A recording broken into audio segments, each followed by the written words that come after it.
Hi friends, ఇంతకుముందు మనం part 1లో ఈ వాస్కో డా గామా ఎక్కడ పుట్టాడు, అలాగే ఎలా పెరిగాడు, అలాగని ఆ రాజుగారి నౌకాదళాల్లో పనిచేయడానికి ఎలాంటి ప్రయత్నాలు అయితే చేశాడు అనేది మనం పార్ట్ 1లో చూసాం కదా.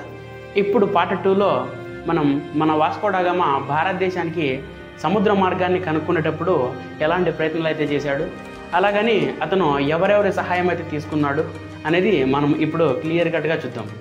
దానికంటే ముందు ఒక విషయం, అసలు ఈ వాస్కో డా గామా కానీ ఆ పోర్చుగల్ రాజు కానీ వీళ్ళందరూ మన భారతదేశానికి ఎందుకు సముద్ర మార్గం కనుక్కోవాలనుకున్నారు, వారికి అంత అవసరం ఏమొచ్చింది అనేది కూడా మనం ఇప్పుడు డిస్కస్ చేద్దాం. సో చరిత్రలో మనం కొద్దిగా వెనక్కి వెళ్తే ఈ 1400 సంవత్సరం నుంచి 1500 శతాబ్దం వరకు మన భారతదేశం చాలా సుసంపన్నంగా ఉండేదన్నమాట. అంటే మన భారతదేశంలో ఎక్కువ సుగంధ ద్రవ్యాలు అనేటివి లభించేవి. ఈ సుగంధ ద్రవ్యాలు అంటే తెలుసు కదా, ఈ చెక్కలు, ఈ లవంగాలు, అలాగే ఈ ఆవాలు, మిరియాలు, జీలకర్ర, ఇవన్నీ మనం సుగంధ ద్రవ్యాలు అంటాం. ఇక్కడ ఈ పోర్చుగీస్ వాళ్ళకి మన దేశంలో పండే ఈ సుగంధ ద్రవ్యాలంటే చాలా ఇష్టం అనమాట. ఎందుకంటే వాళ్ళు భోజన ప్రియులు. మన భారతదేశంలో దొరికే ఈ సుగంధ ద్రవ్యాలతో వాళ్ళు మసాలా కూరలు చేసుకొని చాలా ఇష్టంగా తినేవారు. అందుకని వాళ్ళు ఏం చేశారప్ప అంటే, ఇక్కడ మన పోర్చుగల్కి ఇండియాకి మధ్యలో ఉంది కదా ఈ టర్కీలో ఉన్న ఒక కాన్స్టాంటినోపెల్ అనే ఒక ప్రాంతాన్ని ఈ మధ్యవర్తిత్వంగా చేసుకొని మన భారతదేశం నుంచి ఈ కాన్స్టాంటినోపెల్ ద్వారా వారు మన భారతదేశంలో ఉన్నటువంటి సుగంధ ద్రవ్యాలన్నీ దిగుమతి చేసుకునేవారు అనమాట. ఇలా కొద్ది కాలం ఇలాగే జరిగింది. మన భారతదేశం నుంచి ఈ సుగంధ ద్రవ్యాలని ఈ అరబ్బుల ద్వారా ఈ పోర్చుగల్ వాళ్ళు తీసుకున్నారు, చాలా హ్యాపీగా వండుకొని తిన్నారు. ఇలా కొద్ది కాలం తర్వాత ఇక్కడ అరబ్ దేశంలో ఉన్నటువంటి 2వ జాన్ అనే అతను ఈ కాన్స్టాంటినోపెల్ని ఆక్రమిస్తారనమాట. ఇలా ఆక్రమించిన తర్వాత ఐరోపా వాళ్ళకి మన భారతదేశం నుంచి వచ్చే ఈ సుగంధ ద్రవ్యాలంతా ఆగిపోతాయి అన్నమాట. సో వాళ్ళు అప్పుడు మన భారతదేశంతో వర్తకం చేయడానికి వీలు లేకుండా పోతుంది. ఎప్పుడైతే ఈ అరబ్ రాజు ఈ 2వ జాన్ ఎప్పుడైతే అక్కడ కాన్స్టాంటినోపెల్ని క్లోజ్ చేసేస్తాడో అప్పుడు వారికి మన భారతదేశం నుంచి సుగంధ ద్రవ్యాలు తీసుకొని పోకోకుండా అడ్డం అనేది ఏర్పడుతుంది అనమాట. సో అప్పటికి వారికి ఒక ఆల్టర్నేటివ్ కావాలన్నమాట. ఎందుకు మన భారతదేశం నుంచి వర్తకం చేయడానికి ఈ సుగంధ ద్రవ్యాలు. సో అందుకనే వాళ్ళు ఈ అరబ్ దేశం మీద ఈ కాన్స్టాంటినోపెల్ గుండా వెళ్ళకోకుండా ఈ సముద్ర మార్గం ద్వారా ఎలాగైనా కూడా మన భారతదేశంలోకి వచ్చి మన భారతదేశంతో వర్తకం చేయాలని వారు అనుకున్నారు. సో అందుకనే ఈ పోర్చుగల్ రాజు వాస్కో డా గామాని మన దేశానికి సముద్ర మార్గం కనుక్కోమని పంపించాడు. సో వాస్కో డా గామా మన దేశానికి సముద్ర మార్గం కనుక్కునేటప్పుడు ఎలాంటి ప్రాబ్లమ్స్ అయితే ఫేస్ చేశాడో ఈ వీడియోలో క్లియర్గా చెప్పాను. ఈ వీడియో చాలా ఇన్ఫర్మేటివ్గా ఉంటుంది, తప్పకుండా మొత్తం చూసేయండి. This is Seshadri, welcome to my channel.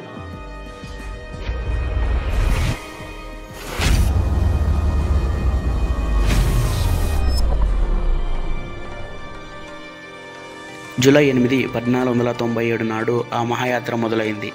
3 ఓడలు లిస్బన్ రేవు నుండి బయలుదేరాయి. నగరవాసులంతా రేవుకు విచ్చేసి ఆ వీరనావికులకు వీడ్కోలు చెప్పారు. నెమ్మదిగా తీరం కనుమరుగు కాసాగింది. ఓడ డెక్ మీద నించుని వాస్కో డా గామా తన ఎదురుగా విస్తరించి ఉన్న అనంత సాగరం కేసి రెప్ప వేయకుండా చూస్తున్నాడు. తాను తలెత్తుకున్న కార్యభారం నెమ్మదిగా తెలిసి వస్తుంది. ఇన్నేళ్ల తన అనుభవంలో, తన నేతృత్వంలో ఒక్క ఓడ కూడా పోలేదు. ఈసారి కూడా అలాగే అన్ని ఓడలని, అందులోని సిబ్బందిని సురక్షితంగా స్వదేశానికి తిరిగి తీసుకురావాలి. తన పట్టుదలకి ప్రకృతి కూడా మద్దతు తెలపాలని సంకల్పించింది కాబోలు. అంతలోనే ఓ బలమైన గాలి వీచగా తెరచాపలు పొంగి ఓడలు వడివడిగా ముందుకు దూసుకుపోయాయి. ఓ వారం తరువాత ఆ నౌకాదళం ఆఫ్రికా పశ్చిమ తీరం వద్ద ఉన్న క్యానరీ దీవులకు చేరుకున్నాయి. గతంలో కొలంబస్ కూడా ఈ దీవులను సందర్శించిన విషయం మనకు తెలిసిందే. ఆ ప్రాంతంలో కాస్త మత్స్య సంపద సేకరించి ఆహారం నిలువలు పెంచుకుందామని నావికులు నీటిలోకి వలలు విసిరారు. అయితే ఆ రాత్రి అనుకోని ఓ సంఘటన జరిగింది. దట్టంగా పొగమంచు కమ్మింది. అంతేకాక ఆగాగి బలమైన గాలులు కూడా వీచాయి. దాంతో ఓడలన్నీ చెల్లాచెదురయ్యాయి. పెద్ద ఓడ అయిన సావో గ్యాబ్రియల్లో వాస్కో డా గామా ఉన్నాడు. తన తమ్ముడు పాలో ఉన్న ఓడ సావో రఫెల్ తప్పిపోయింది. మిగతా 2 ఓడల కెప్టెన్లకి ఏం చేయాలో అర్థం కాలేదు. తప్పిపోయిన ఓడ కోసం గాలించకుండా ముందుకు సాగిపోవాలని వాస్కో డా గామా నిర్ణయించాడు. తప్పిపోయిన ఓడ ఎప్పుడో ఒకప్పుడు తక్కిన ఓడల్ని కలుసుకుంటుందని తన నమ్మకం. బయటికి ధీమాగా ఉన్నాడే కానీ లోపల తనకి ఒక పక్క గుబులుగానే ఉంది. మిగతా 2 ఓడలు ముందుకు సాగిపోయాయి. కొన్నాళ్ళ తరువాత జూలై 22 నాడు పోయిన ఓడ మళ్ళీ కనిపించింది. వాస్కో మనసు తేలికపడింది. పోయిన తమ్ముడు మళ్ళీ కనిపించినందుకు లోలోపల సంతోషించాడు వాస్కో. ఆఫ్రికా పశ్చిమ తీరాన్ని అంటిపెట్టుకుని ప్రయాణిస్తే దూరం మరీ ఎక్కువ అవుతుంది కనుక కేప్ ఆఫ్ గుడ్ హోప్ దిశగా అట్లాంటిక్ మహాసముద్రాన్ని దాటుతూ ప్రయాణించాలి. ఆ మార్గాన్ని అనుసరించాడు కాబట్టే బార్తలోమ్యూ డయాస్ తన గమ్యాన్ని భద్రంగా చేరుకున్నాడు. వాస్కో నౌకాదళం తమ గమన దిశని మార్చుకుంది. అంతవరకు అల్లంత దూరంలో కనిపిస్తూ భద్రతా భావాన్ని కలిగించిన తీరం క్రమంగా దూరం కాసాగింది. ఆనాటి యాత్ర మరింత కఠినం అయింది. దారిలో ఎన్నో భీకర తుఫానులు ఎదురయ్యాయి. అయినా ఏ అవాంతరం లేకుండా యాత్ర కొనసాగింది. నవంబరు 1వ తారీఖున ఓ నావికుడు అల్లంత దూరంలో ఏదో తీరం కనిపెట్టాడు. అది ఆఫ్రికా తీరమే అయి ఉండాలి. నావికుల సంతోషానికి హద్దులు లేవు. కానీ ఆ సంతోషంలో పాల్గొనకుండా నిర్లిప్తంగా ఉన్నాడు వాస్కో. ఎందుకంటే తాము చేరుకున్న తీరం ఎక్కడుందో రూఢి చేసుకోకుండా వేడుక చేసుకోవడంలో అర్థం లేదని అతడికి బాగా తెలుసు. తాము చేరుకున్న తీరం ఆఫ్రికా దక్షిణ కొమ్ముకి దగ్గరి ప్రాంతమో లేదో కాదో తేల్చుకురమ్మని వాస్కో 2 నావికులని తీరం మీదకి పంపించాడు. తీరం మీద 2 నావికులు నడుచుకుని వెళ్తుండగా ఒకచోట పొదల మాటున 2 వ్యక్తులు నక్కి ఉండడం కనిపించింది. చేతుల్లో బరిసెలు, జంతు చర్మపు బట్టలు మొదలైన లక్షణాలు చూస్తే ఇద్దరు ఆ ప్రాంతపు కోయవారిలా ఉన్నారు. నావికులు కూడా చెట్ల వెనుక దాక్కున్నారు. ఉన్నట్లుండి నావికులు కనిపించకపోయేసరికి విస్తుపోయి ఆ కోయవాళ్ళు పొదలమాట నుండి బయటికి వచ్చారు.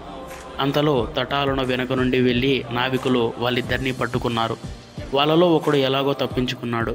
రెండో వాడిని తెచ్చి వాస్కో డ గామాకి అప్పజెప్పారు. ఆఫ్రికన్ భాషలు తెలిసిన అఫోన్సో ఆ కోయవాడితో మాట్లాడడానికి ప్రయత్నించాడు. కానీ ఒకరి మాటలు ఒకరికి అర్థం కాలేదు. సంజ్ఞలు చేస్తూ వాస్కో తదితరులు చాలాసేపు వాడితో తిప్పలు పడ్డాక తెలిసిన విషయం ఏంటంటే వాళ్ళ గ్రామం అల్లంత దూరంలో కనిపిస్తున్న కొండ దగ్గర ఉందని, ఆ గ్రామం వారితో సంబంధం కలుపుకొని ఈ ప్రాంతం ఎక్కడుందో కనుక్కురమ్మని వెలోసో అనేవాడిని పంపించాడు వాస్కో. సమాచారం కనుక్కొని వస్తానని చెప్పి తీరం మీదకి వెళ్ళిన వెలోసో కొద్దిసేపటికి తమ ఓడల వైపు చేతులూపుతూ పరిగెత్తుకుంటూ రావడం వాస్కో చూశాడు. బోలెడు మంది కోయవాళ్ళు బరిసెలు పట్టుకొని తన వెంట పడుతున్నారు. ఈ వెలోసో అక్కడ గ్రామంలో ఏం మాట్లాడాడో, లేనిపోని శత్రుత్వం ఏం కొని తెచ్చుకున్నాడో విషయం అర్థమైన వాస్కో డ గామా ఓడల్ని బయలుదేరమన్నాడు. బ్రతుకు జీవుడా అంటూ ఆ నౌకాదళం ఆ కోయవారి నుండి తప్పించుకుని ముందుకు సాగిపోయింది. నౌకాదళం ఎక్కడి దాకా వచ్చారో ఇంకా తెలియదు. కానీ 2 రోజుల తర్వాత మరో తీరం కనిపించింది. అదే కేప్ ఆఫ్ గుడ్ హోప్ అని తెలుసుకున్నారు. వారి ఆనందానికి హద్దులు లేవు. బయలుదేరి నాటి నుండి 5 నెలలలో 1497 నవంబర్ 22లో దక్షిణ కొమ్మును చేరుకున్నారు. ఏ ప్రమాదము కలగకుండా ఉడుపుగా తమని అంతవరకు తీసుకొచ్చిన కెప్టెన్ను అందరూ అభినందించారు. తరువాత కొన్ని రోజులకు నౌకాదళం కెన్యా దేశంలోని మాలింది నగరాన్ని చేరుకుంది. ఇక్కడ భారతదేశానికి సరైన మార్గం చూపించగలిగే సమర్థుడైన అహ్మద్ బిన్ మజీద్ అనే నావికుడు వాస్కో డ గామాతో కలిశాడు. అరబ్లో గొప్ప నావికుడైన ఇతని సహాయంతో 1498 మే 20 నాడు వాస్కో డ గామా బృందం సురక్షితంగా ఇండియా పశ్చిమ తీరాన్ని చేరుకుంది. పోర్చుగల్ నుండి బయలుదేరిన 11 నెలల తర్వాత ఓడలు భారతదేశంలో ఉన్న కాలికట్ రేవులోకి ప్రవేశించాయి.